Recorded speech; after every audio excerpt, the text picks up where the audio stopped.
I'm not a conspiracy theorist, but I just thought I'd have a quick conversation about the rumblings and mumblings surrounding Ellie Smith mainly, and the disappearance and subsequent reappearance of Cleo Smith. The comments in my videos, on other videos, and probably in places that I don't look, like Facebook, Reddit, etc., the comments still have a proportion of people that are suspicious, that have doubt, that are uneasy about the situation. And they question what happened. Was this anything to do with an actual plot, right? And can you hear that? Sorry.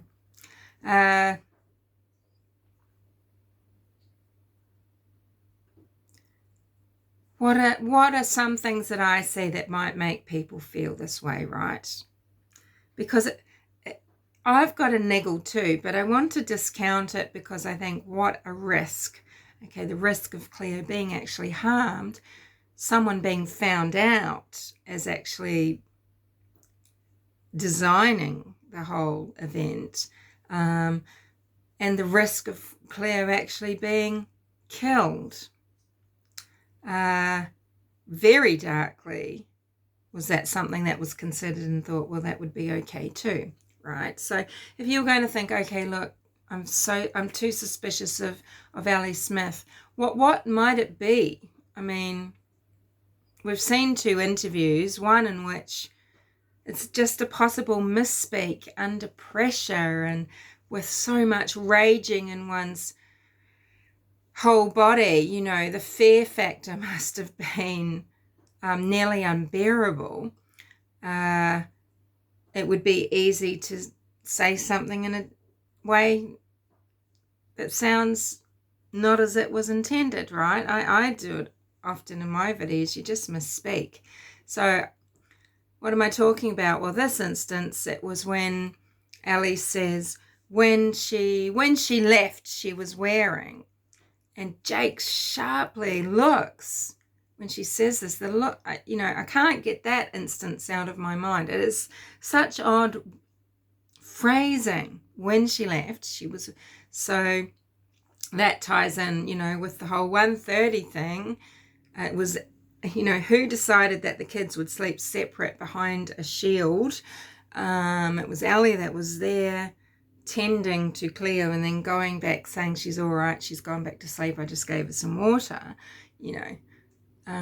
So when she left, I mean, it's possible that Cleo just woke up because she heard her abductor outside. There was rustling, there was footsteps, or she just, something like that woke her, right? But the conspiracy theorists that think Ellie orchestrated this would believe, well, that's obviously when she sent Cleo on her way, and when Cleo left, she was wearing this little jumpsuit. There's the second interview when the interviewer says, well, I've got to ask this question, right? We're going to see if you're direct, I'm going to ask you, were you directly involved? He asks Jake. Jake's very weak reply, and it could be because he's feeling like, well, I should have been able to protect, I should have known, I should have made different decisions. Why wasn't I a deterrent? All of these things must be flying through his head, on top of just pure fear for what's happening to Cleo. But he says, no, nothing, no. And when Ellie's asked immediately after, she's like, no way. She looks at Jake.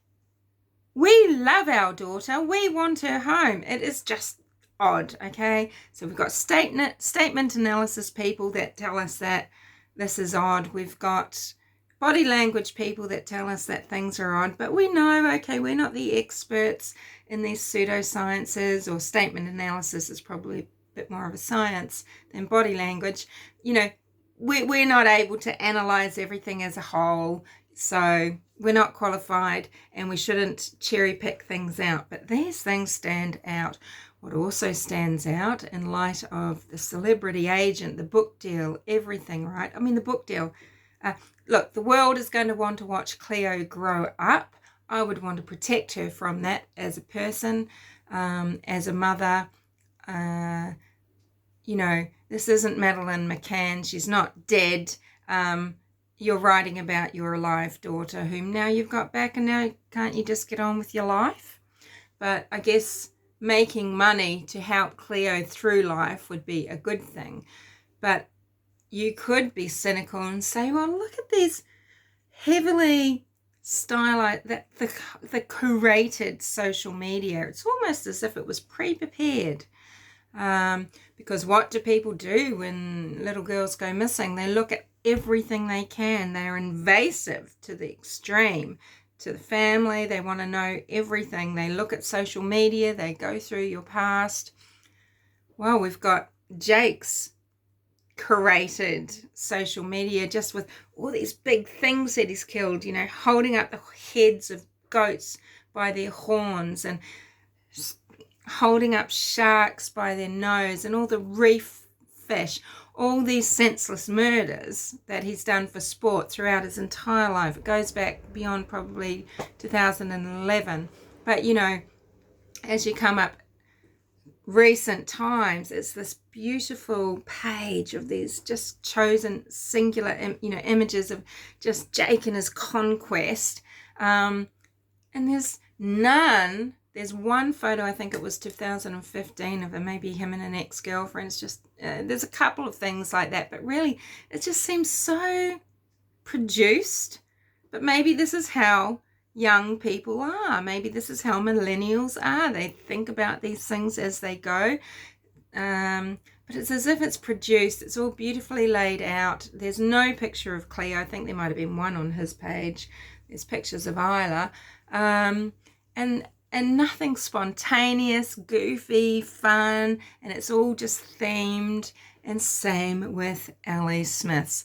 Or maybe a little bit about selling her candles, what's happening at the, you know, the beauty salon. But it's all the stylized, posed, professional in lots of cases images of her family, of her daughter, of the family together, sitting dressed in cream on a rug. Now, lots of people get these photos done, but aren't they interspersed between regular life and those photos? Even Cleo eating an ice cream. She's got the little rock and roll poof in her hair, and she's in leopard print. It's as if she's dressed up to go to an event. So maybe she was, but she's just there on the William Tyrrell style veranda, about to eat a perfect ice cream cone, you know. And, you know, everything's so posed. Where's the spontaneity? And just seeing, yeah. So we can see what a beautiful child this is. We can see what a lovely family this is. Maybe this is something that is so important to Ellie when she is yoking herself so strongly to Jay, because she wants people to realize, look, this isn't just some stepdad or whatever. We're a true family. We really are together in this. We all love each other. Both our daughters are special to both of us, you know, and maybe, I don't know, that's just her united front, but that yoking and all sorts of things, I don't know, it's niggly, because it's nearly as if, here's one I prepared earlier, especially for, you know, the event. I know people are going to look, this is what they're going to see, right? Nothing to see here, really. And maybe that's just how she's always been. But that struck me. But it could be nothing. It's just how people are, right? You know, it just doesn't seem lifelike, though.